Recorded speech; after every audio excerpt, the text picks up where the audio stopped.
لا تبخل على نفسك أن تقول لا إله إلا الله والله أكبر ولا حول ولا قوة إلا بالله. النبي عليه الصلاة والسلام يقول: من قالها ما على الأرض أحد يقولها إلا كفرت عنه خطاياه ولو كانت مثل زبد البحر. السلام عليكم ورحمة الله وبركاته. امدح ربك، ربك يحب المدح، الله مدح نفسه، لا أحد أحب إليه المدح من الله. من يستاهل المدح إلا الله؟ من يستاهل الكمال والجمال والجلال إلا الله؟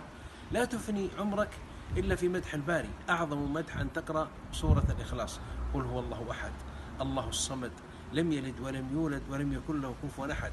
إذا قرأتها مرة كأنما قرأت ثلث القرآن.